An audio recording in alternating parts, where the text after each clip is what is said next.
Aún siento el ardor penetrante en mis ojos cuando cierro los párpados cada noche, una sensación fantasma que los médicos dicen que podría acompañarme para siempre.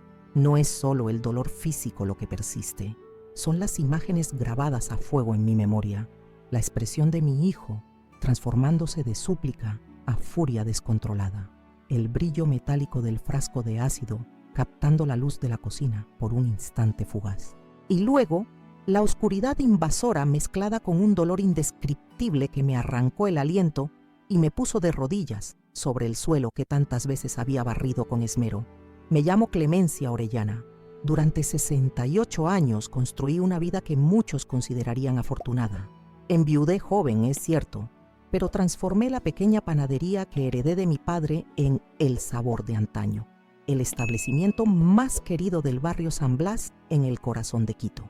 Mis manos amasaron la harina para bodas, bautizos y graduaciones de 3 generaciones de quiteños. El aroma de mis panes y dulces típicos se convirtió en parte del paisaje de la ciudad, tanto como las iglesias coloniales o el horizonte dominado por el Pichincha. Criar sola a Gustavo nunca fue sencillo. Su padre, Ramiro, falleció cuando él apenas había cumplido 5 años. Un accidente en la carretera hacia Otavalo se lo llevó en un instante, dejándome con un negocio incipiente y un niño que preguntaba cada noche cuándo volvería papá. Trabajé jornadas de 16 horas, dormí sobre sacos de harina cuando fue necesario, ahorré cada centavo para que mi hijo pudiera estudiar en el mejor colegio de la ciudad. Serás alguien importante, le susurraba mientras lo arropaba. Harás que tu padre se sienta orgulloso desde el cielo. Quizás ese fue mi primer error. Cargar esos pequeños hombros con el peso de expectativas tan grandes. Gustavo creció sintiendo que nunca era suficiente, que cada logro quedaba opacado por la sombra de un padre idealizado y ausente. Se graduó con honores, sí, pero nunca encontró su camino. Saltaba de empleo en empleo, de relación en relación, siempre inquieto, siempre buscando algo que parecía escurrirse entre sus dedos. No vi las señales, o quizás no quise verlas, las desapariciones repentinas, los préstamos cada vez más frecuentes, las llamadas a horas intempestivas. Es solo una mala racha, me decía a mí misma mientras firmaba otro cheque para sacarlo de apuros. Todos los jóvenes pasan por etapas difíciles, pero Gustavo ya no era joven. A sus 42 años, sus sienes comenzaban a platearse y las arrugas de preocupación se habían instalado permanentemente entre sus cejas. Aquella mañana de marzo, el aire de la cocina estaba cargado de humedad. La temporada de lluvias había comenzado con fuerza en Quito y las nubes oscuras parecían haberse estacionado permanentemente sobre la ciudad. Yo preparaba mi tradicional pan de maíz para llevar a la panadería. Mis manos trabajaban la masa por pura memoria muscular, un ritmo perfeccionado tras décadas de práctica. Pienso ahora, con amarga ironía, que estaba tan concentrada en darle forma a esa masa que no supe dar forma al carácter de mi propio hijo. El portazo anunció su llegada. Gustavo entró a la cocina como un vendaval, empapado no por la lluvia sino por un sudor frío que le pegaba la camisa al cuerpo. Sus ojos, tan parecidos a los míos, saltaban nerviosamente de un lado a otro de la habitación, incapaces de mantener contacto visual conmigo por más de un segundo. «Necesito hablar contigo, mamá», dijo con voz temblorosa. Limpié mis manos en el delantal bordado con mariposas, regalo de Roberta en mi último cumpleaños. Lo miré detenidamente mientras tomaba asiento frente a mí. Las señales de deterioro eran evidentes para quien quisiera verlas. La camisa arrugada, que alguna vez fue blanca, las uñas mordidas hasta la carne viva, el temblor ligero pero constante en sus manos. Mi corazón se encogió, pero mantuve mi expresión serena. Años manejando un negocio me habían enseñado a no mostrar debilidad, ni siquiera ante mi propio hijo. «Te escucho», dije simplemente, continuando con mi labor. El maíz molido desprendía su aroma dulzón, mientras mis dedos formaban pequeños panecillos que luego se convertirían en las delicias que los quiteños desayunarían esa mañana. «Estoy en problemas, mamá, problemas graves», comenzó, pasándose las manos por el cabello cada vez más escaso. «El casino El Dorado. Me dieron crédito. Pensé que podría recuperarme con un par de jugadas buenas, pero las cartas no cooperaron y ahora su voz se quebró. Durante los siguientes minutos, escuché un relato que me heló la sangre. Deudas astronómicas con personas peligrosas, amenazas cada vez menos veladas, un plazo final para pagar que vencía en 48 horas. ¿Cuánto?, pregunté finalmente. Cuando mencionó la cifra, mis manos se detuvieron involuntariamente. Era más que todos mis ahorros combinados, más que el valor de la panadería que había construido con décadas de trabajo. Era, esencialmente, todo lo que tenía. Gustavo, suspiré profundamente. Esta no es la primera vez, ni la quinta. He pagado tus deudas durante años pensando que cada vez sería la última. Te he enviado a terapias, a programas de rehabilitación. He dado mi vida entera tratando de salvarte de ti mismo. Lo sé, mamá, lo sé, interrumpió desesperado. Esta vez es diferente, te lo juro. Si salgo de esta, nunca más volveré a apostar. Venderé el departamento, trabajaré doble turno, te devolveré hasta el último centavo. ¿Cuántas veces había escuchado esas mismas promesas? ¿Cuántas veces había querido creerlas? Pero algo dentro de mí se había endurecido con los años, como la corteza de mis mejores panes. Una claridad repentina me invadió mientras observaba a mi hijo, este desconocido familiar que temblaba frente a mí. Te ayudaré, dije finalmente, pero con una condición. Sus ojos se iluminaron con esperanza. Lo que sea, mamá, lo que sea. Internamiento, un programa completo de rehabilitación para la ludopatía. Nada de tratamientos ambulatorios esta vez. Un compromiso real. La transformación fue instantánea y aterradora. La desesperación en su rostro dio paso a algo que nunca había visto en él. Un odio puro, descarnado. Sus facciones se contorsionaron en una máscara irreconocible. ¿Crees que estoy enfermo?, escupió las palabras como si fueran veneno. Lo único enfermo es tener 80 años y seguir controlando cada aspecto de mi vida. ¿Sabes qué dicen de ti en el barrio? La bruja del pan te llaman. La vieja que amasa dinero mientras su hijo apenas sobrevive. Cada palabra era una puñalada, pero mantuve la compostura. No tengo 80 años, Gustavo. Tengo 68, y si apenas sobrevives es por elección propia. Se levantó con tanta fuerza que la silla cayó hacia atrás, estrellándose contra el suelo de baldosas. Siempre tan perfecta, la gran Clemencia Orellana. ¿Crees que no sé lo que hiciste? ¿Crees que nunca descubriría la verdad? Su pregunta me desconcertó. ¿A qué verdad se refería? Pero antes de poder cuestionar, lo vi dirigirse al armario bajo el fregadero, donde guardaba los productos de limpieza. Con movimientos frenéticos, empezó a revolver entre botellas y frascos. Gustavo, ¿qué haces?, pregunté, la preocupación finalmente rompiendo mi fachada de calma. Se volvió hacia mí con una expresión que no reconocí. En su mano sostenía un frasco de vidrio ámbar que utilizaba para guardar el producto que destapaba las cañerías. Mi instinto maternal encendió todas las alarmas. Si no quieres ayudarme por las buenas, comenzó, avanzando hacia mí con pasos deliberadamente lentos. Hijo, piensa lo que estás haciendo, dije, retrocediendo hasta chocar contra la encimera. Soy tu madre. Te he dado todo. No me has dado nada, gritó. Me has controlado. Me has juzgado. Me has hecho sentir un fracasado toda mi vida. Lo que sucedió después ocurrió en cámara lenta ante mis ojos. La tapa del frasco salió volando. El brazo de Gustavo describió un arco en el aire. El líquido denso y amarillento voló hacia mí como una serpiente venenosa. El impacto fue inmediato. Miles de agujas incandescentes perforando mi piel, mis párpados, mis ojos. Un grito que no parecía humano escapó de mi garganta mientras caía de rodillas. El dolor era tan absoluto, tan consumidor, que por un instante creí que moriría allí mismo, sobre el suelo de mi cocina, junto a la masa de pan que nunca llegaría a hornearse. Entre la neblina rojiza de agonía, sentí a Gustavo arrodillarse junto a mí. Por un momento fugaz, pensé que había reaccionado, que el horror de sus acciones lo había hecho entrar en razón. Extendí mi mano temblorosa hacia él, buscando el consuelo del hijo que alguna vez tuve. Fue entonces cuando escuché su susurro, frío y calculador, palabras que marcarían el comienzo de mi metamorfosis. Sin ver, será más fácil robarte. Entre espasmos de dolor, escuché los pasos de Gustavo alejándose. La puerta principal se cerró de golpe, dejándome sola con mi agonía. El tiempo perdió todo sentido mientras me arrastraba por el suelo de la cocina, intentando llegar al fregadero. Cada centímetro era una batalla contra un dolor que nunca imaginé posible. Con manos temblorosas, logré abrir el grifo y meter mi rostro bajo el chorro de agua fría. El alivio fue mínimo, apenas perceptible bajo la tormenta de fuego que consumía mi piel. No sé cuánto tiempo transcurrió hasta que escuché golpes en la puerta. La voz de Sebastián, mi vecino desde hacía 30 años, me llegó amortiguada a través de la madera. «Doña Clemencia, traje las semillas de Dalia que le prometí. ¿Está usted en casa?». Intenté gritar, pero mi garganta solo produjo un sonido áspero y débil. Reuniendo las pocas fuerzas que me quedaban, agarré el molinillo de café de la encimera y lo lancé contra la ventana. El cristal se hizo añicos y el ruido alertó a Sebastián.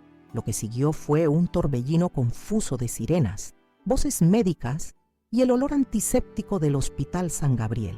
Recuerdo fragmentos, el rostro horrorizado de Sebastián cuando me encontró, sus manos firmes sosteniendo las mías durante el trayecto en ambulancia, las preguntas apresuradas de los paramédicos sobre qué tipo de sustancia había entrado en contacto con mis ojos. «Mi hijo», logré articular entre sollozos. «Gustavo me hizo esto». La incredulidad en sus rostros fue evidente incluso a través de mi visión borrosa y distorsionada. ¿Qué hijo sería capaz de algo así? Cualquier otro día, yo misma habría compartido esa incredulidad, pero las palabras susurradas de Gustavo seguían resonando en mi cabeza como un mantra perverso. Sin ver, será más fácil robarte. Los médicos trabajaron con eficiencia clínica, lavados oculares interminables, inyecciones para el dolor que apenas mitigaban la sensación de tener brasas ardientes donde antes estaban mis ojos, ungüentos para las quemaduras que se extendían por mis mejillas y frente. Cuando finalmente terminaron, vendaron mis ojos y me trasladaron a una habitación privada. «Señora Orellana», la voz del doctor Santillán era grave pero compasiva. «Hemos hecho todo lo posible para neutralizar el ácido, pero debo ser honesto con usted. Las quemaduras son severas, especialmente en el ojo izquierdo. Hay daño en la córnea y posiblemente en la retina. Es prematuro dar un pronóstico definitivo, pero debe prepararse para la posibilidad de una pérdida significativa de visión». Sus palabras me golpearon con una fuerza demoledora. ¿Cómo sería mi vida sin poder ver? ¿Cómo manejaría la panadería? ¿Cómo reconocería los rostros de mis clientes habituales? ¿Cómo leería las viejas cartas de amor que Ramiro me escribió durante nuestro noviazgo? ¿Hay alguna posibilidad de recuperación total?, pregunté con un hilo de voz. El suspiro del médico fue respuesta suficiente antes de que hablara. En casos como el suyo, es extremadamente raro. Podemos esperar cierta mejoría con el tiempo, quizás algo de visión periférica en el ojo derecho, pero sería irresponsable prometerle una recuperación completa.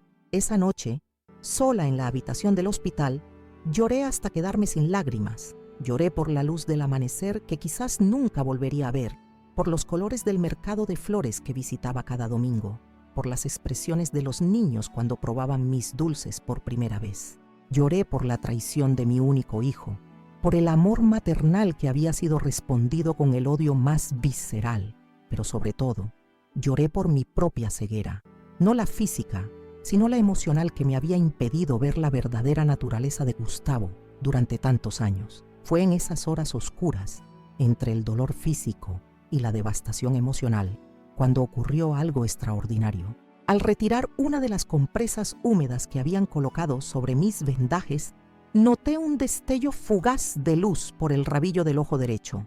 Inicialmente pensé que era mi imaginación, un recuerdo visual aferrándose desesperadamente a mi conciencia, pero cuando moví ligeramente la cabeza, el destello cambió de posición. Con el corazón acelerado, levanté mi mano frente a mi cara, y allí estaba, una sombra borrosa moviéndose en el extremo de mi campo visual. No era mucho, apenas figuras difusas, sin detalles ni colores claros, pero era visión. Mi ojo derecho no estaba completamente destruido. El descubrimiento debería haberme llenado de esperanza, pero en su lugar, una idea comenzó a formarse en mi mente. Una idea tan audaz, tan temeraria, que me asustó por su calculada frialdad. ¿Y si fingiera estar completamente ciega? ¿Y si dejara que Gustavo creyera que su ataque había tenido éxito total? ¿Qué revelaría él? ¿Qué haría si pensara que estaba completamente indefensa? La decisión no fue fácil ni rápida. Durante toda la noche debatí conmigo misma los aspectos morales y prácticos de tal engaño. ¿No sería más sensato simplemente denunciarlo, dejar que la justicia siguiera su curso? Pero entonces recordé las incontables veces que había pagado abogados para sacarlo de problemas menores, los jueces que habían sido indulgentes por su buena familia, las evidencias que misteriosamente desaparecían cuando tenía que enfrentar consecuencias. El sistema judicial no siempre protege a los vulnerables, especialmente cuando el agresor sabe navegar sus laberintos. Cuando el doctor Santillán vino a revisarme la mañana siguiente, había tomado mi decisión. «Doctor», dije con voz temblorosa pero determinada, «hay algo que debo decirle». Le conté sobre el destello de visión en mi ojo derecho, pero también sobre mi plan. Al principio se mostró escandalizado. «Lo que sugiere es éticamente cuestionable, señora Orellana. No puedo falsificar registros médicos para indicar ceguera total cuando existe visión residual». «No le pido que falsifique nada, doctor», respondí. «Solo que me ayude a protegerme de quien intentó matarme, porque eso es lo que hizo mi hijo, un intento de homicidio. Y si no logro probar sus intenciones, volverás a intentarlo hasta conseguirlo». Vi la lucha interna reflejada en su rostro. Finalmente, se sentó al borde de mi cama con un suspiro de rendición. «No falsificaré informes, pero tampoco revelaré información confidencial de paciente a nadie sin su consentimiento. Si usted decide no mencionar esta visión residual, es su decisión personal. Era suficiente. No necesitaba su complicidad activa, solo su silencio profesional». Durante los siguientes días, mientras las enfermeras cambiaban mis vendajes y los médicos evaluaban la evolución de mis quemaduras, comencé mi transformación. Aprendí a mantener la mirada vacía, ligeramente desenfocada, como había visto en personas con ceguera real. Practicaba durante horas mover mis manos con la incertidumbre tentativa de quien no puede ver dónde las coloca. Estudiaba el sonido de los pasos del personal médico, identificándolos antes de que anunciaran su presencia, solo para fingir sorpresa cuando hablaban.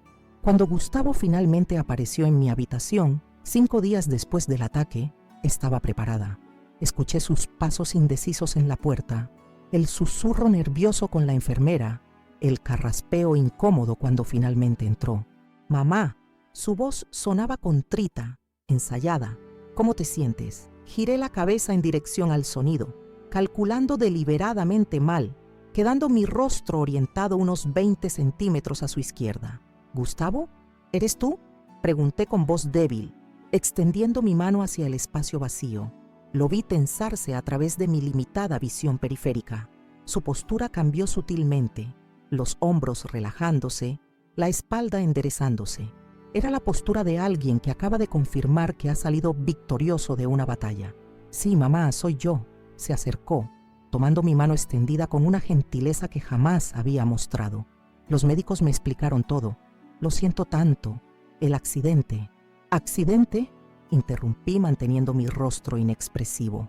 «El producto para destapar cañerías», continuó con fluidez ensayada. Resbaló de mis manos cuando intentaba alcanzarlo del armario. «Fue horrible, mamá. Nunca me lo perdonaré». La mentira fluía de sus labios con tal naturalidad que por un instante casi dudé de mi propia memoria.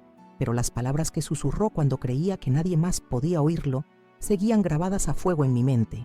«Claro», respondí después de una pausa calculada. «Un accidente.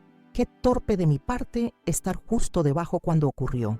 Noté su incomodidad momentánea antes de que retomara el control de la situación. «Los médicos dicen que podrás volver a casa en unos días. He estado organizándolo todo para cuidarte. Dejarás la panadería en manos de tus empleados y yo me encargaré de ti. Todo saldrá bien, te lo prometo». Mientras hablaba, casi podía ver los engranajes girando en su cabeza, calculando cómo convertir mi tragedia en su oportunidad. La panadería generaba buenos ingresos. La casa familiar en el barrio San Blas valía una fortuna por su ubicación histórica. Y luego estaba la hacienda Valle Verde, propiedad que heredé de mis padres en las afueras de Quito. Todo ello ahora potencialmente a su alcance, con una madre ciega e indefensa que dependería completamente de él. «Eres tan bueno conmigo», murmuré, interpretando el papel de madre agradecida que él esperaba. No sé qué haría sin ti, hijo mío. Sentí su mano apretar la mía, un gesto que pretendía parecer afectuoso, pero que contenía un matiz de posesión que me heló la sangre. Durante la siguiente hora, Gustavo se dedicó a detallarme todos sus planes para mi nueva vida. Contrataría una enfermera para las necesidades básicas, por supuesto, pero él supervisaría mis finanzas, mis propiedades, mis decisiones médicas. Todo por mi bien, naturalmente. Todo porque me amaba y quería protegerme. Cuando finalmente se marchó, prometiendo volver al día siguiente con papeles que necesitarían mi firma para facilitar los trámites, me permití liberar el aliento que había contenido durante toda su visita. La actuación había sido agotadora pero efectiva. Gustavo había mordido el anzuelo completamente. Esa misma noche, cuando la enfermera de turno, Luisa, vino a administrar mis medicamentos, tomé una decisión impulsiva pero necesaria. Necesito usar su teléfono, le dije en voz baja. Señora Orellana, no está permitido que los pacientes... comenzó ella. Mi hijo intentó matarme, interrumpí con firmeza. Y volverás a intentarlo si no consigo ayuda, por favor. Algo en mi tono debió convencerla, porque después de un momento de duda, sentí el peso del teléfono celular en mi mano. 5 minutos, susurró, y nunca le dije que lo hiciera. Con dedos temblorosos marqué el número que conocía de memoria. Sebastián contestó al segundo timbre. Soy Clemencia, dije sin preámbulos. Necesito tu ayuda, pero nadie debe saberlo, especialmente Gustavo. En los escasos minutos que siguieron, establecimos los cimientos de lo que se convertiría en mi plan de supervivencia. Sebastián, con su pasado militar y su meticulosa atención al detalle, sería mi ancla en el mundo exterior. Acordamos un sistema de comunicación a través de Luisa, quien resultó ser su sobrina. Una coincidencia providencial que interpreté como una señal de que mi camino, aunque oscuro y peligroso, era el correcto. Cuando terminó la llamada, me recosté en la cama hospitalaria con una mezcla contradictoria de emociones. Terror por lo que me esperaba, sí, pero también una resolución férrea que no había sentido en décadas. La clemencia complaciente, la madre que justificaba cada error de su hijo, había muerto en el suelo de esa cocina. En su lugar, nacía una mujer dispuesta a hacer lo impensable para sobrevivir y obtener justicia. 3 días después, regresé a la Quinta Las Golondrinas, mi hogar familiar por más de 4 décadas. Gustavo insistió en llevarme personalmente desde el hospital, narrando el paisaje que atravesábamos como si estuviera haciéndome un favor extraordinario. Estamos pasando por el parque elegido, mamá. Las flores están preciosas, qué lástima que no puedas verlas, comentó con fingida tristeza. Oh, hay un nuevo edificio en la esquina de la Amazonas. Qué rápido cambia la ciudad, ¿verdad? Cada palabra era una puñalada, un recordatorio deliberado de lo que había perdido, pero me limité a asentir y sonreír débilmente, alimentando su sensación de poder. Mientras menos amenazante me percibiera, más descuidado se volvería. Al llegar a casa, me sorprendió encontrar a Roberta esperándonos en la puerta. Mi amiga de toda la vida se abalanzó sobre mí, abrazándome con fuerza mientras sollozaba contra mi hombro. Clemencia, mi querida amiga. Cuando Sebastián me contó del accidente, no podía creerlo. ¡Qué horror! ¡Qué tragedia! Noté la tensión inmediata en Gustavo ante la presencia inesperada de Roberta. No formaba parte de su plan tener testigos de mi regreso a casa. «Roberta, qué sorpresa», dijo con frialdad apenas disimulada. «Mamá necesita descansar ahora. Quizás podrías visitarla otro día». «Tonterías», respondió Roberta con la familiaridad de quien ha conocido a Gustavo desde que usaba pañales. «He preparado todo. Caldo de gallina como le gusta a Clemencia, sus sábanas favoritas con aroma a lavanda. Incluso reorganicé los muebles para que sea más fácil moverse sin tropezar». A través de mi visión periférica limitada, vi cómo Gustavo luchaba por mantener la compostura. No había contado con la interferencia de Roberta en sus planes, pero contradecirla abiertamente levantaría sospechas. «Es muy amable, pero ya me he encargado de todo», insistió. «He contratado a una enfermera que comenzará mañana, una profesional». «Maravilloso», respondió Roberta sin inmutarse. «Entonces no te molestará que me quede esta noche con ella, ¿verdad? Para facilitar la transición». El silencio que siguió fue tenso, cargado de implicaciones no dichas. Finalmente Gustavo cedió con una sonrisa forzada. Por supuesto que no. Mamá estará encantada con tu compañía. Lo que Gustavo no sabía era que la presencia de Roberta formaba parte de mi estrategia. Durante esa primera noche en casa, mientras él creía que dormíamos, Roberta y yo tuvimos una conversación crucial en susurros apenas audibles. Le revelé todo: el ataque deliberado, las palabras de Gustavo, mi visión parcial remanente, el plan que estaba comenzando a formarse. A diferencia del doctor Santillán, Roberta no mostró dudas éticas. Su indignación fue inmediata y visceral. Ese monstruo, siseó con furia contenida. Siempre supe que había algo retorcido en él, incluso cuando era niño. La forma en que miraba Lix a los gatos del vecindario, cómo sonreía cuando algo te disgustaba. Debía haber dicho algo. No te culpes, le aseguré, apretando su mano en la oscuridad. Me habría negado a escuchar. Una madre rara vez quiere ver lo peor de su hijo. ¿Qué necesitas de mí?, preguntó sin vacilación.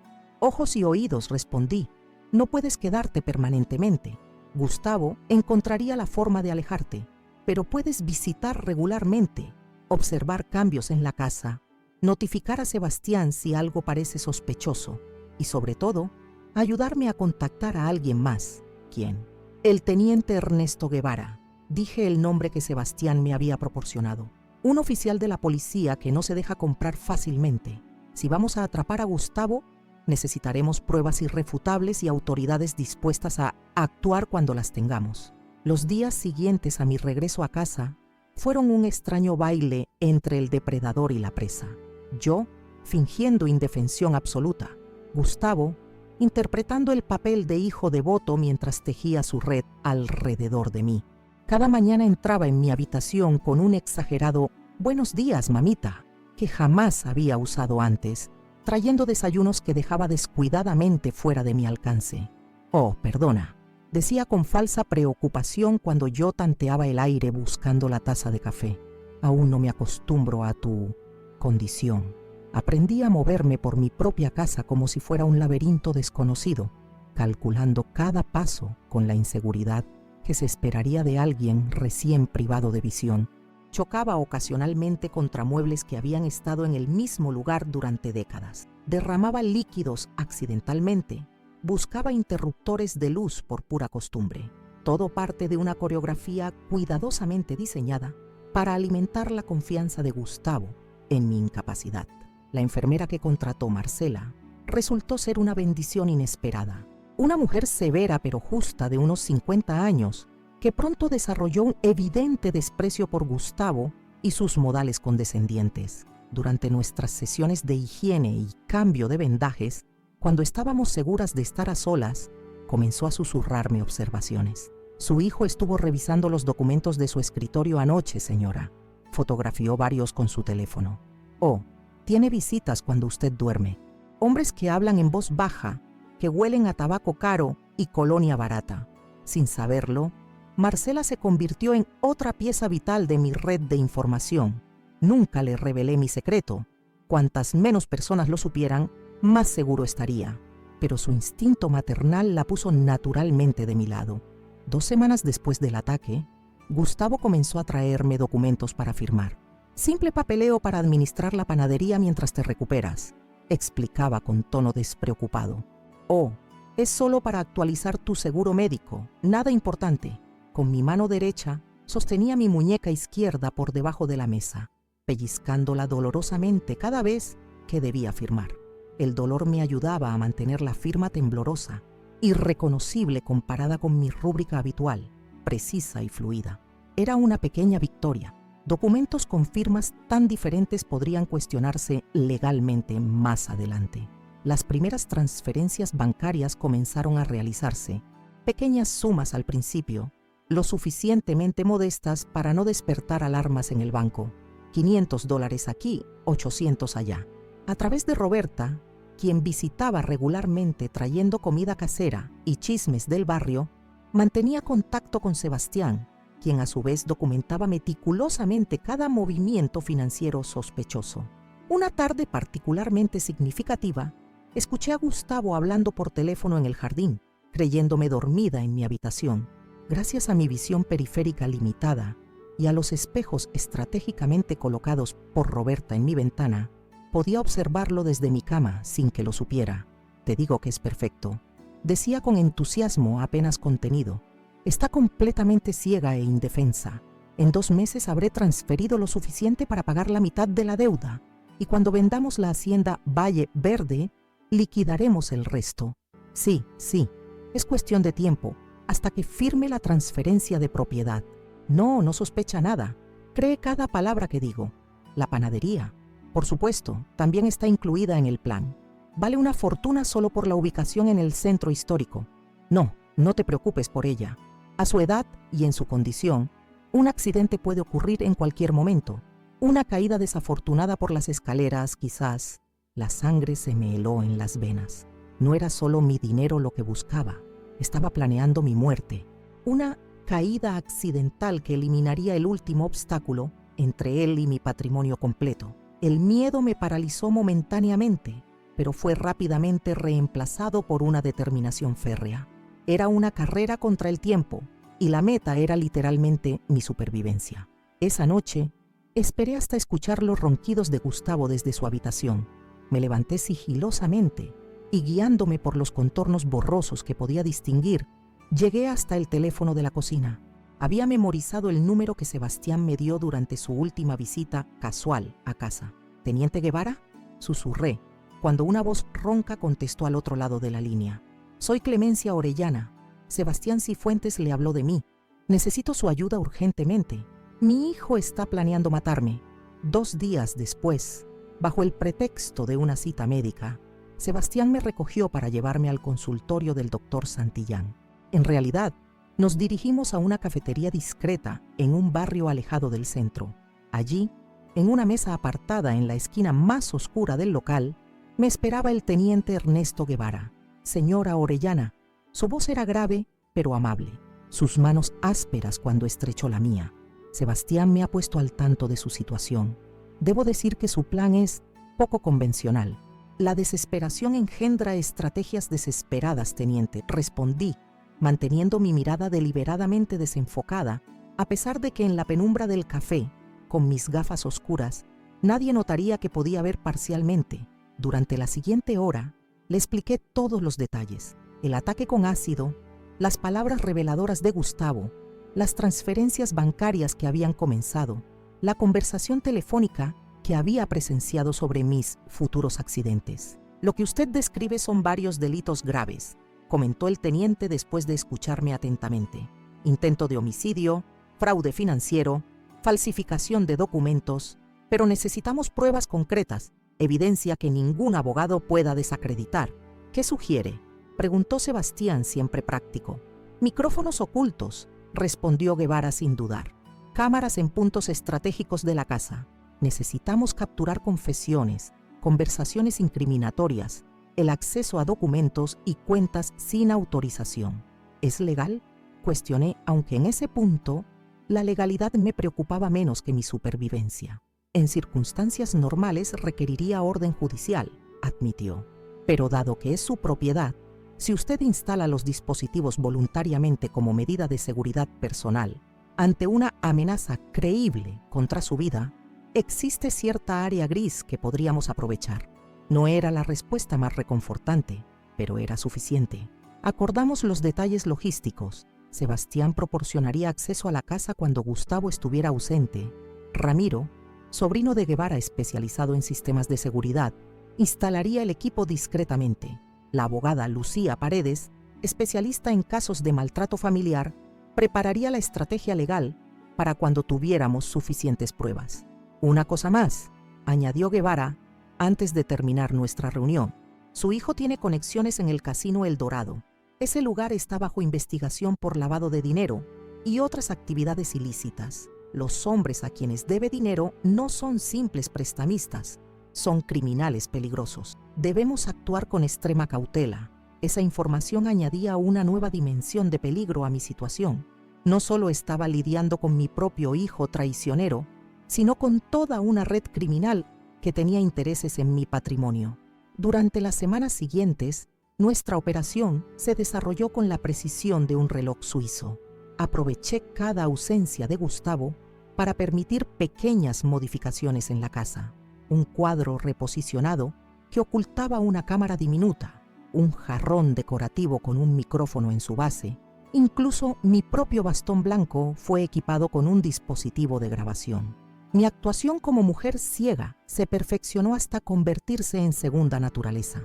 Aprendí a usar el sistema Braille básico que la trabajadora social del hospital me enseñó, a pesar de que podía distinguir vagamente las letras impresas con mi visión periférica. Comencé a asistir a terapia ocupacional en el Instituto Ecuatoriano de Rehabilitación Visual, donde aprendí técnicas genuinas para desenvolverme como persona no vidente que incorporaba a mi repertorio de engaños. La doctora Verónica Andrade, psicóloga del instituto, se convirtió en otra aliada inesperada. Durante una sesión particularmente emotiva, cuando estábamos seguras de estar a solas, le revelé parte de mi verdad. «No estoy completamente ciega, doctora», confesé en voz baja. Su expresión pasó de la sorpresa a la confusión. ¿Está diciendo que ha recuperado parte de su visión?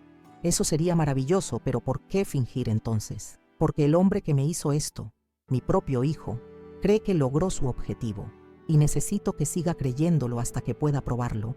Después de un largo silencio respondió: «Como profesional de la salud, no puedo participar activamente en un engaño, pero como mujer que ha visto demasiados casos de violencia familiar quedar impunes, no interferiré con lo que usted considera necesario para su seguridad».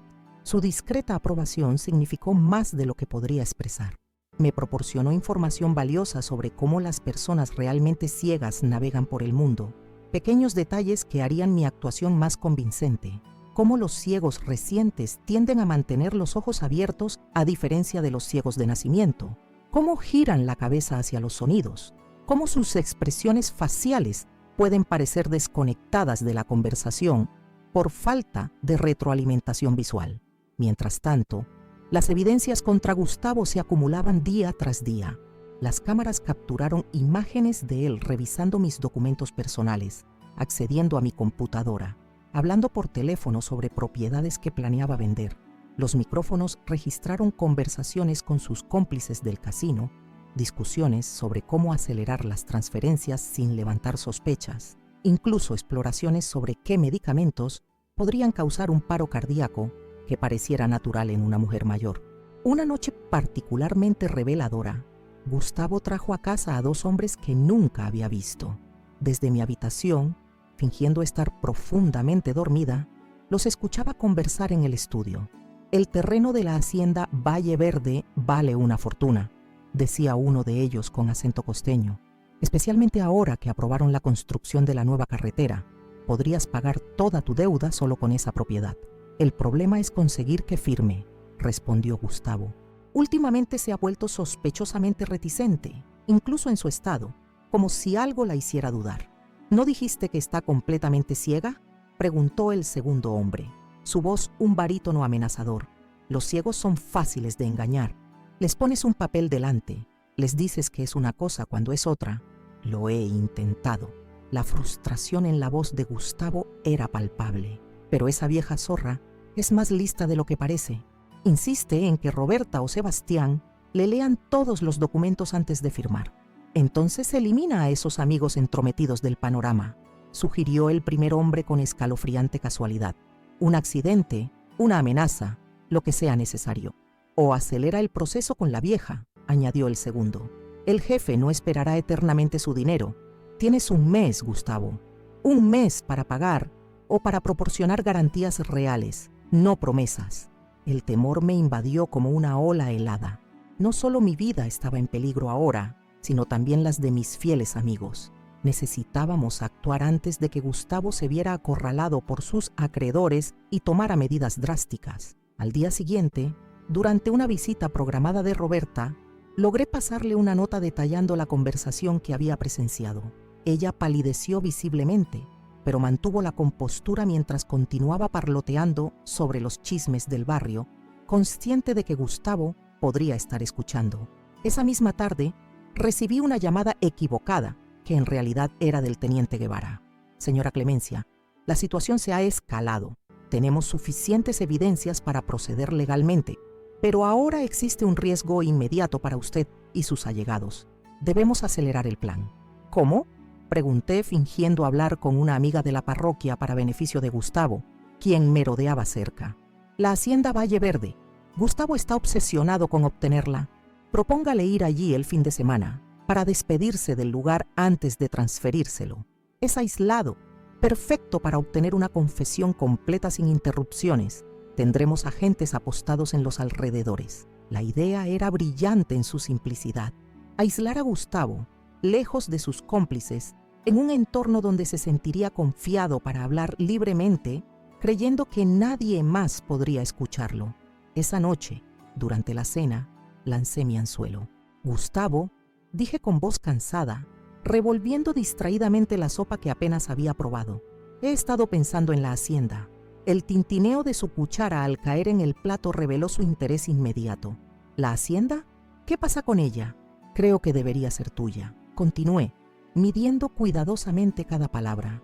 ¿Qué sentido tiene que una vieja ciega mantenga una propiedad que ni siquiera puede apreciar visualmente? Esos paisajes, los amaneceres sobre las montañas, son solo recuerdos ahora. El cambio en su energía fue inmediato y palpable. Se enderezó en su silla, su respiración se aceleró ligeramente. Era la postura de un depredador que finalmente ve a su presa cansarse. ¿Estás segura, mamá? Es una decisión importante. Absolutamente, afirmé con convicción. Podríamos ir este fin de semana para firmar la transferencia. Invitaré a Ramiro del banco para que lleve los documentos necesarios. Excelente idea. Acordó rápidamente, apenas conteniendo su entusiasmo. Me encargaré de todo. Será un fin de semana especial. Sí, respondí serenamente mientras tomaba un sorbo de agua para ocultar mi sonrisa. Con toda seguridad será inolvidable. Esa noche, mientras escuchaba a Gustavo hablar por teléfono en el jardín, compartiendo animadamente la noticia con sus compinches, ultimé mentalmente los detalles de mi contraofensiva. La hacienda Valle Verde sería el escenario perfecto para el acto final de esta trágica obra familiar, lo suficientemente aislada para que Gustavo se sintiera seguro de mostrar su verdadera cara, pero lo bastante cercana para que las autoridades llegaran rápidamente cuando fueran llamadas. Al prepararme para dormir, pasé los dedos suavemente sobre las cicatrices alrededor de mis ojos, marcas permanentes de la traición de Gustavo, pero también símbolos de mi resiliencia. El ácido que debería haberme cegado acabó abriendo mis ojos a una verdad que me negué a ver durante años. En la oscuridad de mi habitación, me permití una pequeña sonrisa de anticipación. En pocos días, esta farsa llegaría a su fin. Gustavo descubriría que su víctima indefensa se había transformado en su juez implacable, y yo, finalmente, podría dejar caer la máscara de ceguera que me había protegido y aprisionado durante tanto tiempo. El tablero estaba dispuesto, las piezas posicionadas. El movimiento final sería en la hacienda Valle Verde, donde el hijo, que intentó cegar a su madre, descubriría que incluso con visión limitada, yo veía mucho más de lo que jamás había imaginado. El amanecer del sábado trajo consigo un cielo despejado y un aire fresco que bajaba de los Andes, como si la naturaleza misma quisiera presenciar con claridad el desenlace de mi historia. Me desperté antes que los gallos, repasando mentalmente cada detalle del plan. La noche anterior, Gustavo había preparado minuciosamente nuestro viaje a la hacienda Valle Verde. Maletas ligeras, provisiones para 2 días, documentos legales organizados en carpetas color manila. Su eficiencia, que en otro contexto habría sido admirable, adquiría un tinte siniestro bajo la luz de sus verdaderas intenciones. Mientras me vestía con movimientos deliberadamente lentos y torpes, propios de quien no puede ver lo que hace, escuchaba a Gustavo tararear alegremente en la cocina. Una melodía infantil que solía cantarle cuando era pequeño. La incongruencia entre ese recuerdo tierno y nuestra realidad actual me provocó un nudo en la garganta que tuve que esforzarme por disolver. ¿Lista para nuestro pequeño viaje, mamá?, preguntó entrando a mi habitación sin llamar. Una intrusión que se había vuelto habitual desde mi supuesta ceguera. Tan lista como puede estar una vieja para despedirse de sus recuerdos, respondí, permitiendo que mi voz se quebrara ligeramente. La vulnerabilidad fingida era una herramienta más en mi arsenal. El viaje en automóvil desde Quito hasta la hacienda tomó poco menos de 2 horas. Gustavo condujo con una prisa apenas contenida, acelerando en las rectas, tomando curvas con una confianza temeraria que me hacía aferrarme al asiento.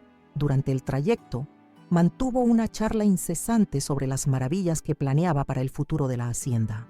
Podríamos convertir el ala este en un spa, divagaba entusiasmado. El turismo de lujo está en auge, y con esas vistas panorámicas, imagina los precios que podríamos cobrar. Asentía ocasionalmente, murmurando sonidos de aprobación vagos, mientras mi mente estaba ocupada verificando cada elemento de mi preparación. Bajo la manga izquierda de mi blusa, llevaba un minúsculo micrófono adherido con cinta médica, desarrollado específicamente por Ramiro para esta operación. El dispositivo transmitía en tiempo real a receptores ubicados en vehículos estacionados estratégicamente en los límites de la propiedad, donde el teniente Guevara y su equipo aguardaban. Cuando finalmente el auto comenzó a descender por el camino de tierra que conducía a la hacienda, sentí una mezcla de ansiedad y determinación endureciéndose en mi pecho. La casa principal emergió tras una curva, una construcción centenaria de piedra y madera, con techos de tejas rojas y una amplia galería que rodeaba la estructura. El lugar donde mis padres habían criado ganado, donde Ramiro me había propuesto matrimonio bajo el viejo ceibo, donde Gustavo había dado sus primeros pasos entre gallinas y perros pastores.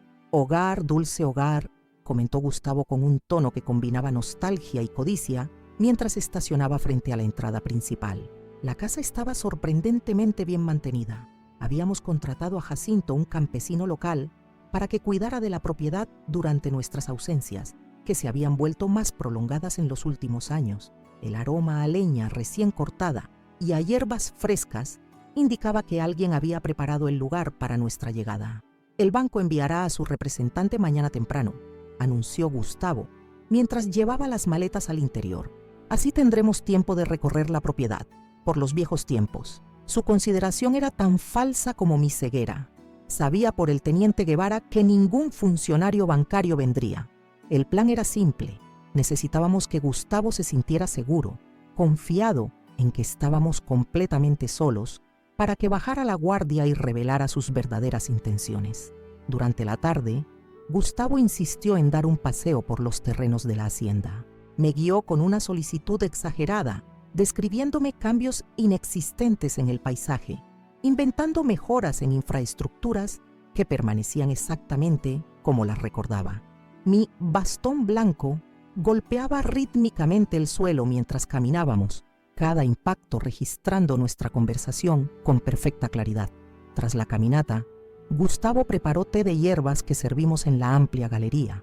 El sol comenzaba a declinar, pintando las montañas circundantes con tonalidades doradas y púrpuras. A través de mi limitada visión periférica, podía apreciar fragmentos de ese espectáculo que tantas veces había contemplado plenamente en tiempos más felices. Es curioso, comenté, meciendo suavemente la taza entre mis manos. Cuando perdí la vista, pensé que lo más difícil sería no ver los rostros amados, los paisajes, los colores, pero descubrí que lo verdaderamente doloroso es no poder leer las intenciones en los ojos de las personas, volverse vulnerable a engaños que antes habría detectado instantáneamente.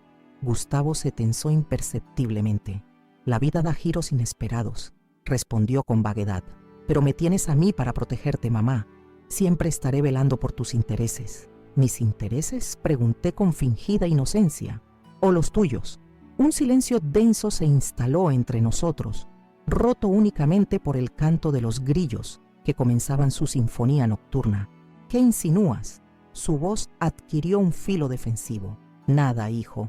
Solo reflexionaba en voz alta. La conversación derivó hacia temas más ligeros durante la cena, que consistió en platos sencillos que Gustavo había traído preparados desde Quito. Evité el vino que me ofreció repetidamente, consciente de que necesitaría todos mis sentidos alerta para lo que estaba por venir. Cuando la noche cayó completamente sobre la hacienda, nos trasladamos a la sala principal. Un fuego crepitaba en la chimenea de piedra, combatiendo el frío serrano que siempre descendía con la oscuridad. Me acomodé en un antiguo sillón de cuero que había pertenecido a mi padre, mientras Gustavo servía coñac en 2 copas de cristal tallado. Por los nuevos comienzos, brindó extendiendo una copa hacia mí. La tomé con cuidado estudiado, fingiendo buscar a tientas el cristal. ¿Qué clase de nuevos comienzos tienes en mente, Gustavo? Para ti, paz y tranquilidad, sin preocupaciones financieras, sin responsabilidades. Yo me encargaré de todo, como te encargaste el día que preparaba pan en la cocina. Dejé caer la pregunta, como quien deja caer una bomba con suavidad letal. La copa de Gustavo produjo un tintineo agudo al ser depositada bruscamente sobre la mesa de centro. Fue un accidente, mamá. Ya lo hemos discutido. Era el momento de presionar, de empujarlo hacia la confesión que necesitábamos capturar. Me quité las gafas oscuras con deliberada lentitud, exponiendo mis ojos dañados a la luz vacilante del fuego. ¿Sabes qué es lo más doloroso de estar ciega, hijo? No es la oscuridad constante. Es saber que la última imagen grabada en mi memoria es la cara de mi único hijo mientras me arrojaba ácido a los ojos. «Estás confundida», respondió rápidamente, pero su voz había perdido firmeza. «El trauma, los medicamentos, estás mezclando realidad con pesadillas». «Pesadillas», repetí con amargura. «Es una pesadilla recordar claramente cómo dijiste sin ver, será más fácil robarte», porque lo recuerdo, Gustavo. Cada palabra, cada inflexión de tu voz. Se levantó abruptamente, caminando nervioso hacia la ventana que daba al jardín posterior. Lo observé a través de mi visión periférica, su silueta recortada contra la negrura de la noche andina. Sus hombros estaban tensos, sus manos inquietas. «Has estado hablando con alguien», acusó finalmente volviéndose hacia mí. «Sebastián, Roberta, te están llenando la cabeza de ideas absurdas. Nadie necesita decirme lo que vi con mis propios ojos antes de perderlos», respondí con calma. «Lo que necesito entender es por qué. ¿Por qué tu propio hijo intentaría destruirme de forma tan cruel? No sabes nada», explotó finalmente golpeando la pared con el puño. «Tú y tu maldita panadería, tu reputación intachable. La gran Clemencia Orellana, ejemplo para toda la comunidad. ¿Tienes idea de lo que es vivir bajo tu sombra? Ser siempre el hijo de Clemencia y nunca Gustavo». Sus palabras brotaban como un torrente incontenible, años de resentimiento desbordándose en la quietud de la noche serrana. Intenté todo. Estudiar, trabajar en empresas respetables, incluso abrir mi propio negocio, pero nada era suficiente. Nada se comparaba con tu éxito. Y mientras tanto, tú seguías creciendo, expandiéndote, acumulando propiedades, reconocimiento, dinero que debería ser mío por derecho. Por derecho, repetí, genuinamente sorprendida por la magnitud de su distorsión. Cada centavo lo gané con décadas de trabajo honesto, levantándome antes del alba, acostándome después de medianoche, ahorrando para darte la educación que tu padre y yo nunca tuvimos. «Mentira», gritó acercándose peligrosamente. «¿Crees que no sé de dónde vino realmente el dinero para comprar la casa en San Blas o esta hacienda? Mi padre no era el santo que pretendes. Tenía negocios turbios con los terratenientes locales. Y tú lo sabías. Eres tan culpable como él». La acusación me dejó momentáneamente sin palabras. ¿De dónde había sacado semejante fantasía? Ramiro había sido contador en una empresa textil, un hombre honesto hasta la médula que falleció en un accidente automovilístico cuando regresaba de visitar a un cliente en Otavalo. «Tu padre era un hombre honorable», respondí finalmente, levantándome del sillón con dignidad. «Y tú has deshonrado su memoria con cada una de tus acciones. No me hables de honor», espetó, cerrando la distancia entre nosotros. Su aliento cálido, impregnado de coñac, rozaba mi rostro. Al menos tuve el valor de hacer lo que era necesario. Tú solo eres una vieja hipócrita que se aferra a su dinero mientras su hijo se ahoga en deudas. ¿Valor?, pregunté, manteniendo mi voz controlada a pesar del miedo que sentía ante su proximidad amenazante. ¿Llamas valor a atacar a tu propia madre por la espalda? ¿A intentar cegarla para robarle lo que ha construido? Por un instante, vi duda en sus facciones, como si una pequeña parte del niño que había criado intentara emerger a la superficie, pero desapareció rápidamente, reemplazada por una frialdad calculadora que me resultaba completamente ajena. «Fue un acto de justicia poética», dijo con una sonrisa torcida. «Siempre has estado ciega a la realidad. Solo hice literal lo que ya era figurativo». «¿Y los planes para mi accidente?», pregunté dando otro paso hacia el precipicio de la verdad. «¿También es justicia poética planear la muerte de tu madre?». La sorpresa en su rostro fue genuina. ¿Cómo? Las paredes oyen, hijo. Incluso para los ciegos. La comprensión transformó sus facciones gradualmente. Has estado fingiendo, susurró retrocediendo un paso. Puedes ver. Era el momento de la revelación final. Con un movimiento fluido que contradecía mis anteriores gestos vacilantes, me quité las gafas oscuras y fijé mis ojos directamente en los suyos, sin el desvío que había caracterizado mi mirada durante meses. No completamente, admití. El ácido dañó severamente mi ojo izquierdo y parte del derecho, pero conservo visión periférica limitada, suficiente para haber documentado cada una de tus manipulaciones, cada documento falsificado, cada conversación incriminatoria. Gustavo palideció visiblemente, su mente procesando rápidamente las implicaciones. Todo este tiempo has estado actuando. Aprendí del mejor, repliqué con amarga ironía. ¿No has estado tú interpretando el papel de hijo devoto mientras planeabas mi muerte? Su expresión transitó del shock a la furia en cuestión de segundos. ¡Maldita seas!, rugió, abalanzándose sobre mí con las manos extendidas hacia mi cuello. Anticipando su reacción, me aparté con agilidad que no había mostrado en meses. Gustavo trastabilló hacia adelante, desequilibrado por su propio impulso y por el coñac que había consumido generosamente. Aprovechando su confusión, presioné el pequeño botón de emergencia oculto en mi bastón blanco, la señal acordada para que el teniente Guevara y su equipo intervinieran. Se acabó, Gustavo, declaré con voz firme, manteniendo distancia mientras él se recuperaba. Cada palabra que has dicho esta noche ha sido grabada. Los agentes están rodeando la hacienda mientras hablamos. Como para confirmar mis palabras, el sonido de vehículos aproximándose por el camino de acceso rompió la quietud nocturna. Las luces de sirenas policiales comenzaron a parpadear, iluminando intermitentemente la sala a través de las ventanas. «¡Mentirosa!», gritó Gustavo, la desesperación reemplazando a la furia. «No tienen nada contra mí. Tu palabra contra la mía». En ese momento la puerta principal se abrió de golpe. El teniente Guevara entró primero, seguido por 2 oficiales uniformados. Sebastián y Roberta entraron tras ellos, sus rostros mostrando una mezcla de alivio y tristeza. «Gustavo Orellana», anunció formalmente Guevara. «Está detenido por intento de homicidio, fraude financiero, falsificación documental y conspiración para cometer asesinato. Tiene derecho a guardar silencio».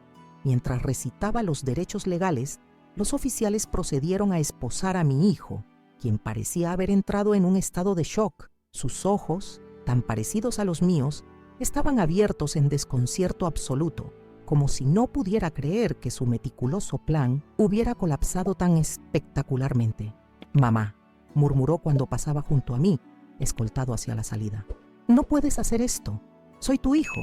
Precisamente porque eres mi hijo», respondí con dolor pero firmeza. «No puedo permitir que continúes por este camino destructivo. El amor verdadero implica responsabilidad, incluso cuando duele». Una vez que Gustavo fue introducido en el vehículo policial, me dejé caer pesadamente en el sofá, sintiendo cómo meses de tensión abandonaban mi cuerpo, dejándome exhausta pero extrañamente ligera. Roberta se sentó a mi lado, tomando mis manos entre las suyas. «Lo lograste, Clemencia», susurró, lágrimas brillando en sus ojos. «¿Ha terminado?» «No», corregí suavemente, mirando por la ventana cómo el convoy policial se alejaba, llevándose al hijo que había amado toda mi vida.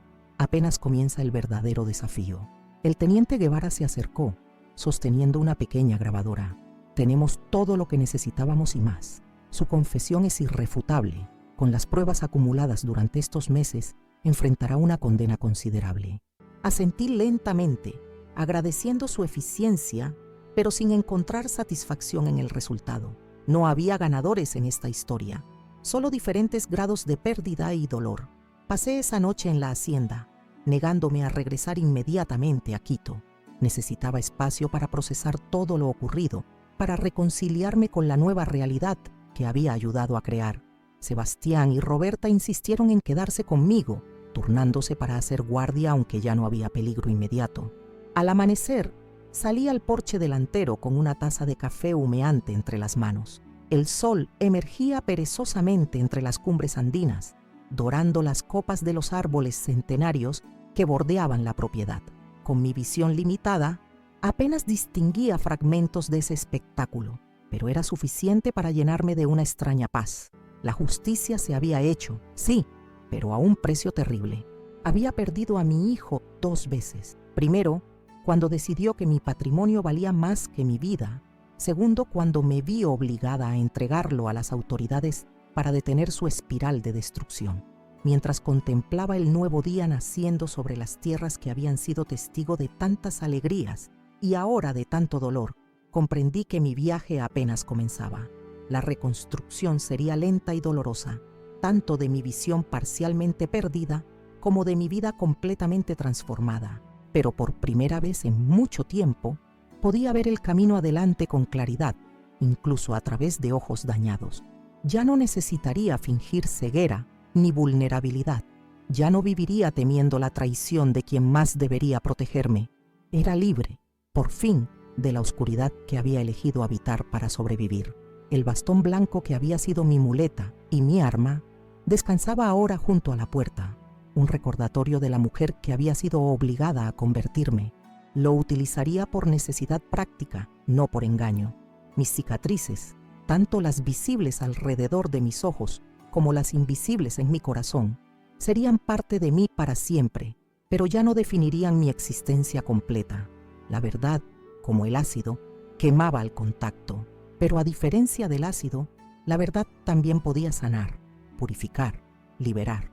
Y mientras el sol ascendía plenamente sobre los Andes, iluminando cada rincón de la hacienda Valle Verde, me prometí abrazar esa verdad, por dolorosa que fuera, y construir con ella un futuro que ni la traición ni el odio pudieran volver a amenazar. 3 semanas después de la detención de Gustavo, me senté frente al fiscal distrital en su oficina en el Centro Judicial de Quito. El olor a libros viejos y café recién hecho impregnaba el ambiente mientras el funcionario, un hombre de unos 60 años, con profundas arrugas en la frente, revisaba meticulosamente un expediente sobre su escritorio de caoba. «Señora Orellana», comenzó finalmente, quitándose las gafas de lectura con un gesto cansado. «Tenemos un caso sólido contra su hijo. Las pruebas son contundentes. Confesiones grabadas, documentos falsificados, testimonios de sus cómplices que han decidido cooperar a cambio de reducción de penas». Asentí lentamente, sintiendo el peso de cada palabra como piedras sobre mi pecho. Sin embargo, continuó, inclinándose hacia adelante con expresión preocupada. «Hemos descubierto algo durante la investigación que complica las cosas». Un escalofrío recorrió mi columna. «¿A qué se refiere?». El fiscal extrajo una carpeta diferente de su cajón, esta con un sello rojo de confidencialidad. Durante el registro del Casino El Dorado, nuestros agentes incautaron documentos y equipos electrónicos. Entre ellos, encontramos esto. Deslizó hacia mí una fotografía.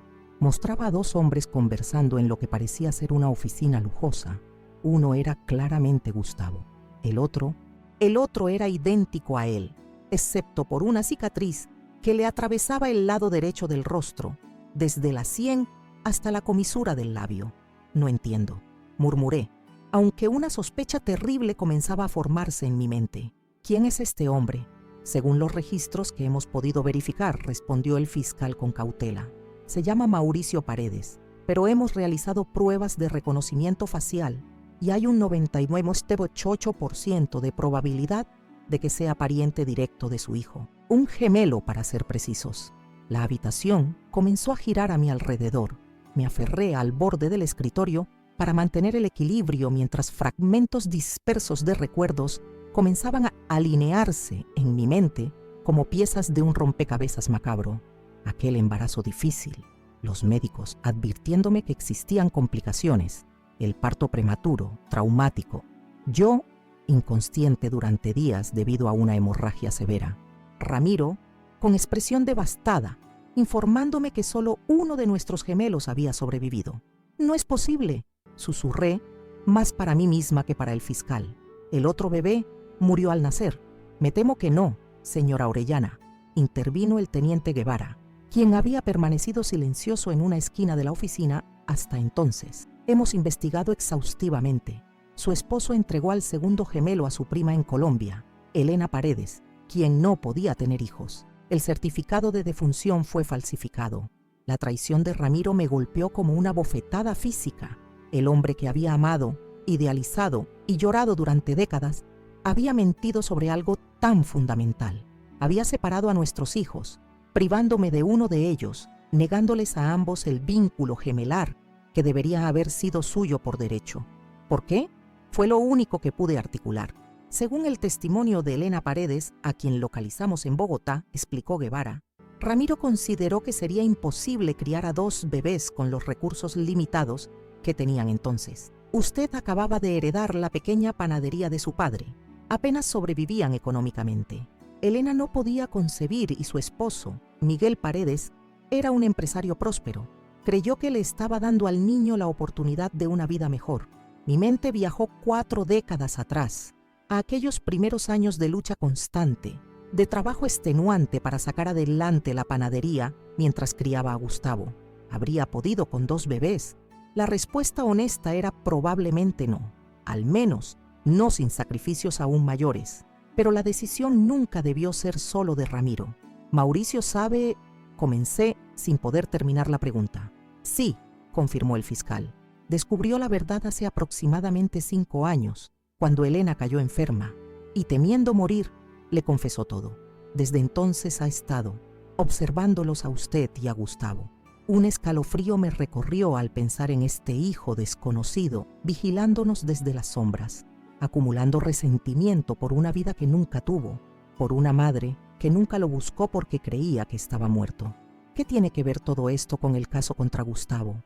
Pregunté intentando reconectar los puntos. El teniente Guevara se acercó al escritorio, extrayendo más fotografías del expediente. Eran capturas de cámaras de seguridad, conversaciones grabadas, mensajes electrónicos. Todos mostraban a Mauricio interactuando con los dueños del casino El Dorado, con prestamistas, con Gustavo. Mauricio Paredes se presentó a Gustavo como un inversor interesado en financiar sus proyectos, explicó Guevara. Nunca reveló su verdadera identidad.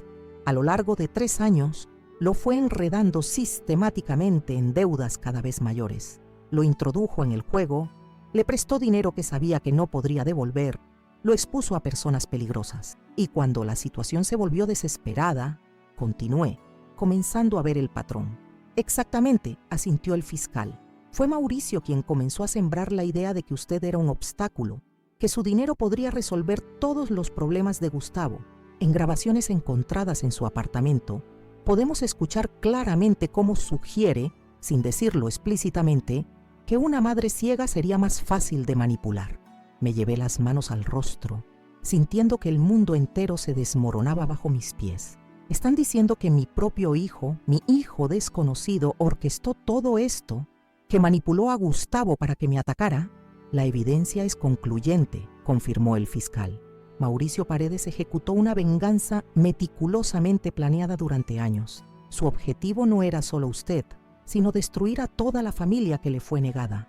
Quería que Gustavo se convirtiera en el instrumento de su venganza, que usted sufriera la traición definitiva a manos de su hijo favorito y que Gustavo terminara en prisión, perdiendo todo lo que usted le había dado. ¿Dónde está ahora?, pregunté con voz apenas audible. Fue detenido ayer en un intento de salir del país, respondió Guevara. Está en custodia, negándose a hablar con nadie excepto con usted. La solicitud me tomó por sorpresa. Este hijo perdido, este arquitecto de mi sufrimiento quería verme. Después de procesar la conmoción inicial, una claridad inusitada invadió mi mente. Por supuesto que debía verlo. Necesitaba mirar a los ojos del hombre que había diseñado mi calvario, al hijo que nunca conocí, al gemelo de Gustavo, cuya existencia había ignorado toda mi vida. 3 días después, entré en una sala de visitas en el Centro de Detención Provisional de Quito. A diferencia de las celdas regulares, este espacio intentaba mantener cierta dignidad. Una mesa de metal atornillada al suelo, 2 sillas igualmente aseguradas, paredes de un color crema institucional que pretendía ser reconfortante, pero solo conseguía parecer enfermizo.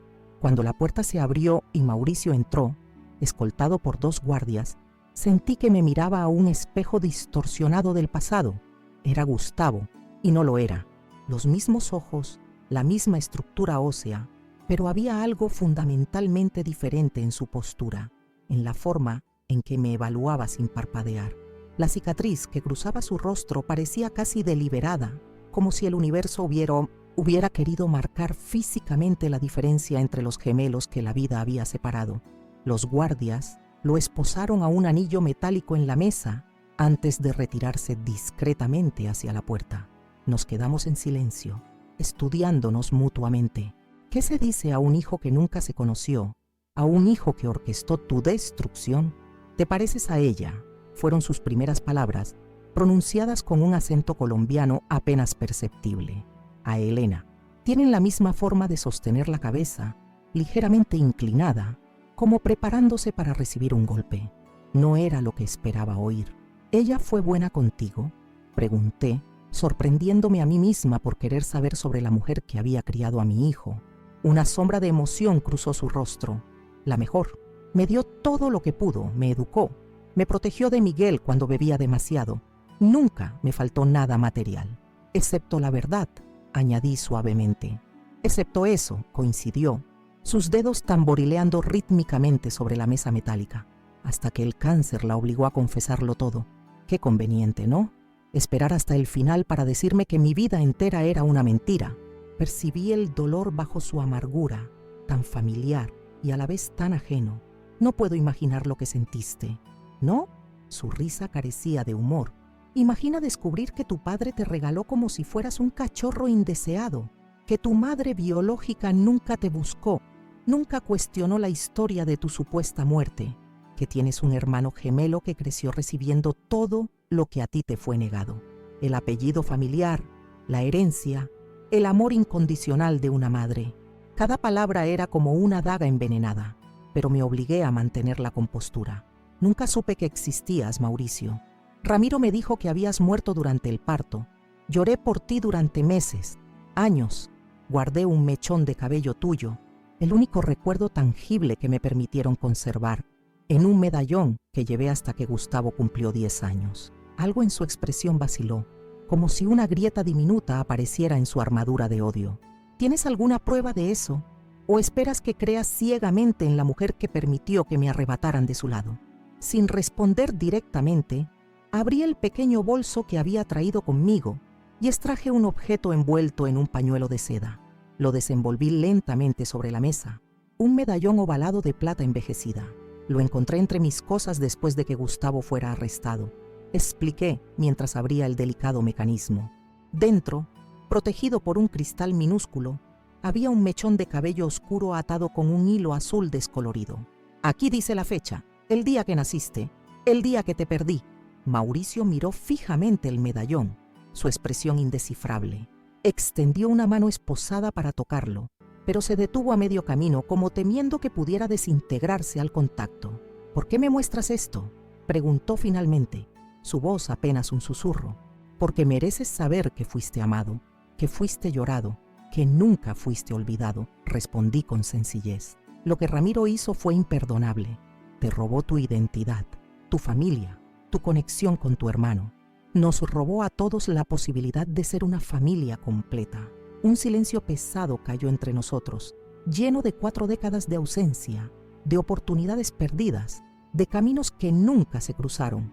¿Sabes qué es lo más irónico?, preguntó finalmente Mauricio, con una sonrisa torcida que no alcanzaba sus ojos, que todo lo que hice para destruiros terminó revelando la verdad que tanto tiempo me fue negada. Si no hubiera orquestado esta venganza, probablemente nunca nos habríamos encontrado. Una verdad comprada a un precio demasiado alto, respondí, pensando en Gustavo encerrado en otra sección de la misma prisión, en mis ojos dañados, en la espiral de destrucción que había envuelto a nuestra familia fragmentada. Gustavo perdió su libertad. Yo perdí parte de mi visión. Tú perdiste años de tu vida planeando una venganza contra personas que eran tanto víctimas como tú. Mauricio apartó la mirada, observando un punto indefinido en la pared. Cuando descubrí la verdad, contraté detectives privados. Te observé durante meses. Vi cómo tratabas a Gustavo, cómo le dabas todo lo que pedía, cómo justificabas cada uno de sus fracasos. Parecías tan perfecta, tan abnegada. Te odié con cada fibra de mi ser. No era perfección, corregí suavemente.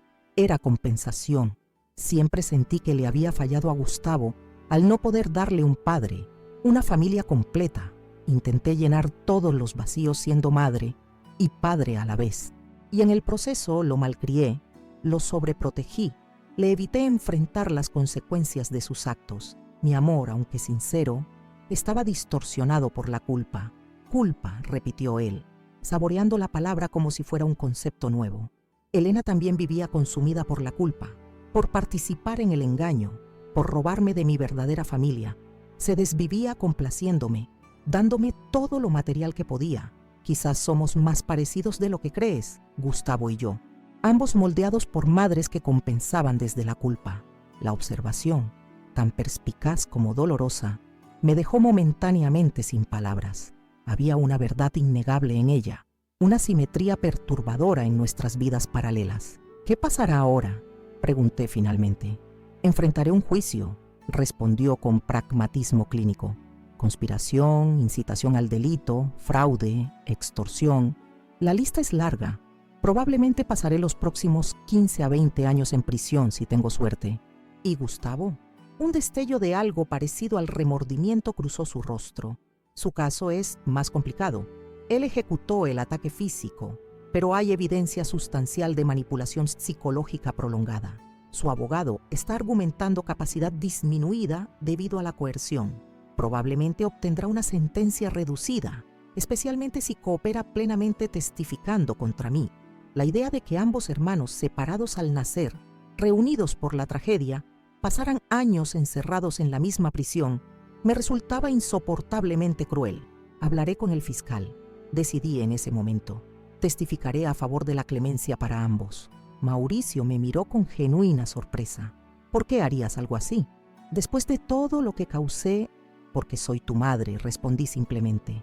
De ambos. Y ya he perdido 40 años que podríamos haber compartido. No quiero perder 40 más. Sus ojos, tan idénticos a los de Gustavo, se humedecieron brevemente antes de que recuperara el control. Puede que sea demasiado tarde para reparar lo que se ha roto.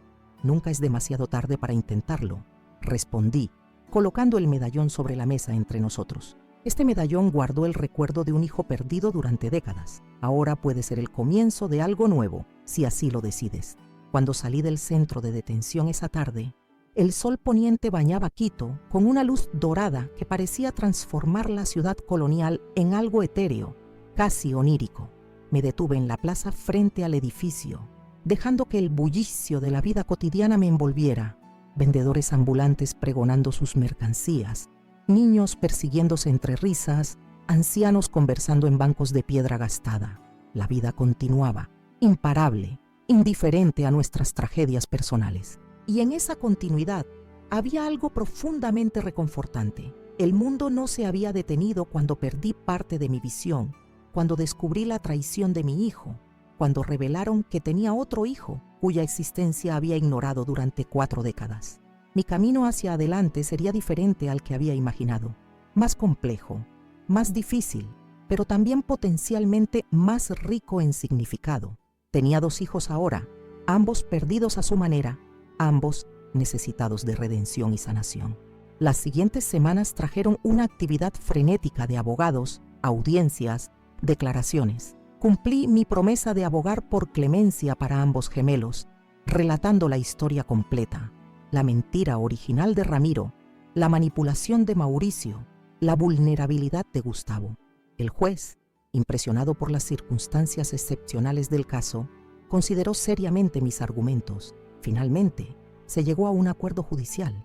Gustavo recibiría una sentencia reducida de 5 años, con posibilidad de libertad condicional después de 3, condicionada a terapia psicológica intensiva y servicio comunitario supervisado. Mauricio, como arquitecto intelectual de todo el plan, enfrentaría 10 años, también con terapia obligatoria y posibilidad de revisión después de 7 años por buena conducta. El verdadero trabajo, sin embargo, apenas comenzaba. Reconstruir relaciones destrozadas por el engaño y el resentimiento requeriría más que sentencias reducidas y buenas intenciones. Requeriría paciencia, compromiso y una capacidad de perdón que a veces dudaba poseer. Mi primer paso fue vender la hacienda Valle Verde. Demasiados recuerdos dolorosos habitaban ya sus paredes centenarias. Con parte del dinero, adquirí un terreno cercano al centro histórico de Quito y comencé la construcción de lo que se convertiría en el Centro Nueva Luz, un espacio dedicado a la rehabilitación de personas con discapacidad visual y víctimas de violencia familiar. La panadería El Sabor de antaño continuó funcionando bajo la administración de Roberta, quien resultó tener un talento innato para los negocios que había permanecido dormido durante décadas. Cada mañana, el aroma de pan recién horneado seguía despertando al barrio, un recordatorio de que algunas tradiciones podían sobrevivir incluso a las peores tormentas. Con mi visión parcialmente recuperada, gracias a una cirugía experimental, podía distinguir formas y colores suficientes para moverme con relativa independencia.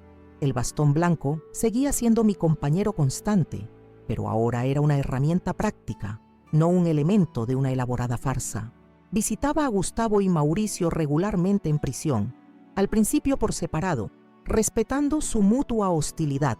Con el tiempo comenzamos sesiones conjuntas de terapia familiar, dolorosamente honestas, pero incrementalmente sanativas. Poco a poco, los gemelos comenzaron a reconocer su reflejo en el otro, mismos gestos inconscientes, similares patrones de pensamiento, idénticas reacciones ante situaciones específicas. La conexión biológica que les fue negada empezaba a manifestarse, tímida pero persistentemente, a través de 4 décadas de separación. Somos como 2 versiones de la misma historia, comentó Gustavo durante una sesión particular. Yo, arruinado por el exceso de atención. Él, moldeado por la ausencia. Era una observación profunda que resumía décadas de daño en una simple frase. 2 hijos, 2 madres, 2 caminos divergentes que finalmente se habían cruzado en circunstancias trágicas. La sanación sería un proceso largo, tal vez interminable, pero por primera vez desde aquel fatídico día en mi cocina, podía vislumbrar un futuro donde los 3, marcados por nuestras cicatrices pero no definidos por ellas, podríamos construir algo parecido a una familia. No sería la familia que debimos tener desde el principio. Esa posibilidad nos fue robada hace 40 años en una sala de hospital, con una mentira que alteró el curso de nuestras vidas. Sería algo diferente, algo forjado en el dolor pero sustentado en la verdad. Y quizás, con el tiempo, esa verdad resultaría más valiosa que cualquier fantasía de perfección familiar que pudiera haber imaginado. Hoy, 3 años después de aquella tarde fatídica en mi cocina, miro mi reflejo en el espejo y apenas reconozco a la mujer que me devuelve la mirada. Las cicatrices alrededor de mis ojos han palidecido con el tiempo, pero siguen allí, recordándome diariamente la travesía que cambió mi vida para siempre. Una travesía de traición, descubrimiento y finalmente, redención. Cuando Gustavo arrojó ácido a mis ojos, creyendo que la ceguera me volvería una víctima fácil de manipular, jamás imaginó que ese acto de crueldad desataría una cadena de eventos que revelaría secretos enterrados durante 4 décadas. Ni él ni yo sabíamos entonces que estaba siendo manipulado por su propio hermano gemelo, Mauricio, cuya existencia me había sido ocultada por mi difunto esposo Ramiro. El Centro Nueva Luz ahora ocupa un edificio de 3 plantas en el corazón del centro histórico de Quito. Cada mañana, cuando abro sus puertas, recuerdo el largo camino que me trajo hasta aquí, desde fingir ceguera total para protegerme y recabar evidencia, hasta descubrir la verdad devastadora sobre el hijo que me fue arrebatado al nacer. Las paredes de este centro, pintadas en tonos cálidos que incluso mi visión limitada puede apreciar, han sido testigo de cientos de historias de superación similares a la mía.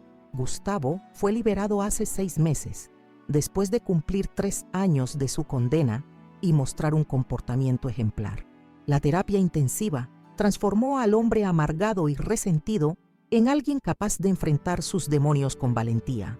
Ahora trabaja en el centro, enseñando habilidades informáticas adaptadas a personas con discapacidad visual. Ver su evolución ha sido uno de los regalos más preciosos de esta dolorosa experiencia. Mauricio sigue en prisión, pero le faltan solo 2 años para su primera revisión de sentencia. Nuestras visitas semanales han evolucionado de encuentros tensos y llenos de recriminaciones a conversaciones profundas, donde ambos intentamos reconstruir las piezas faltantes de nuestras vidas. Descubrí que heredó mi pasión por la repostería, aunque nunca tuvo oportunidad de desarrollarla profesionalmente. Le llevo ingredientes y recetas que prueba en la cocina de la prisión, conectándonos a través del arte que ha definido mi vida. Lo más sorprendente ha sido presenciar el lento acercamiento entre los gemelos. Después de meses de rechazo mutuo, comenzaron a reconocerse en el otro, a encontrar similitudes que trascendían sus crianzas separadas. Tienen la misma risa, el mismo gesto pensativo de rascarse la barbilla, la misma habilidad natural para los números. Es como si la naturaleza hubiera encontrado formas de mantener su conexión a pesar de la distancia y el tiempo.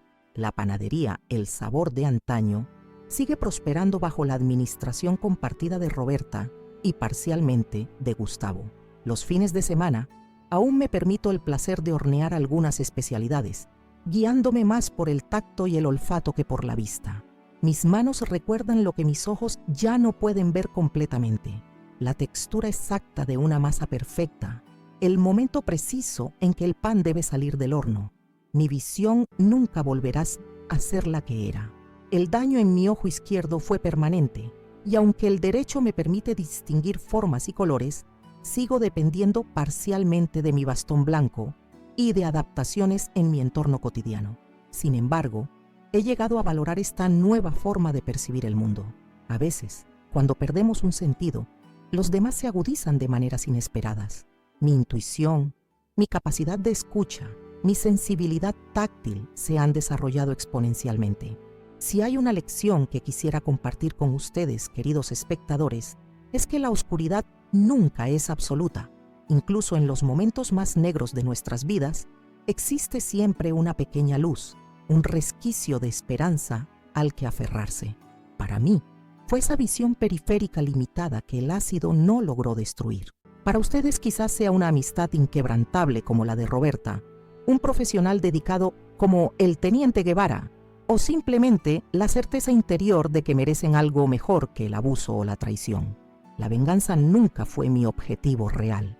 Aunque inicialmente me movilizó el deseo de justicia y protección, lo que realmente buscaba era la verdad.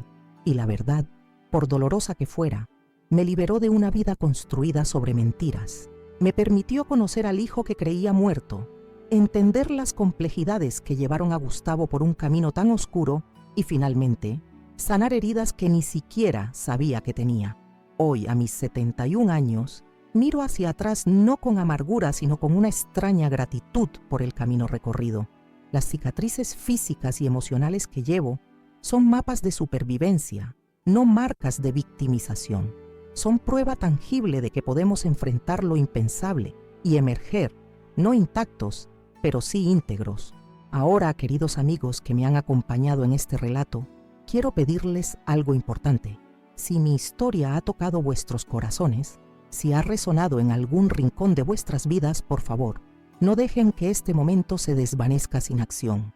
Suscríbanse al canal Abuela Recordó para conocer otras historias de superación como la mía, historias reales de personas que, como yo, enfrentaron lo imposible y encontraron un camino hacia la luz. Dejen su comentario abajo compartiendo qué parte de mi historia les impactó más, o quizás contando brevemente alguna experiencia propia de superación. Cada comentario que dejan crea una comunidad de apoyo para quienes tal vez estén atravesando situaciones similares y necesitan saber que no están solos. Y no lo digo a la ligera. Leo personalmente cada comentario, valoro cada palabra de apoyo o reflexión que comparten. Un simple me gusta en este video puede parecer un gesto pequeño, pero significa mucho más de lo que imaginan. Cada interacción ayuda a que estas historias lleguen a más personas que podrían necesitarlas desesperadamente, a alguien que quizás hoy mismo está enfrentando su propia versión del momento en que Gustavo me arrojó ácido. Ese instante en que la vida cambia irrevocablemente. Si pueden, también les pido que nos apoyen en el Gracias, nuestra plataforma de donación. Crear contenido diario de calidad implica costos significativos, investigación profunda de cada caso, viajes para entrevistas, equipos de grabación, edición profesional. Cada contribución, por pequeña que sea, nos permite continuar trayendo estas historias de superación a sus pantallas diariamente. Su apoyo financiero no es solo una transacción, es una inversión en visibilidad para temas que la sociedad prefiere ignorar. Visiten también nuestros otros videos. El canal Abuela Recordó alberga decenas de testimonios igualmente poderosos. La historia de Margarita, quien recuperó a sus nietos después de que su hija fuera víctima de feminicidio. El relato de Joaquín, quien a los 80 años enfrentó a la corporación que envenenó el río de su pueblo. La lucha de Esperanza contra el sistema bancario, que intentó despojarla de su casa tras la muerte de su esposo. Me despido con el corazón lleno de gratitud por haberme escuchado. Como digo siempre a quienes vienen al centro Nueva Luz buscando ayuda, las cicatrices no definen nuestro futuro, solo cuentan de dónde venimos. Lo verdaderamente importante es hacia dónde decidimos ir después. Hasta el próximo video, aquí en el canal Abuela Recordó. Recuerden suscribirse, activar las notificaciones con el botón de la campanita para no perderse ninguna historia, dejar su valioso comentario y, si pueden, apoyarnos en el gracias. Cada uno de estos gestos hace posible que más historias como la mía lleguen a quienes más las necesitan. Juntos estamos creando mucho más que un canal. Estamos construyendo un refugio digital donde las historias difíciles pueden contarse sin juicio y escucharse con compasión. Un espacio donde las abuelas como yo, con cicatrices visibles e invisibles, podemos transformar nuestras tragedias personales en faros de esperanza para otros. Gracias por ser parte de esta comunidad. Gracias por permitirme compartir mi historia. Y sobre todo, gracias por recordar conmigo que incluso después del ácido, después de la traición, después del dolor más profundo, existe siempre la posibilidad de redención y de luz.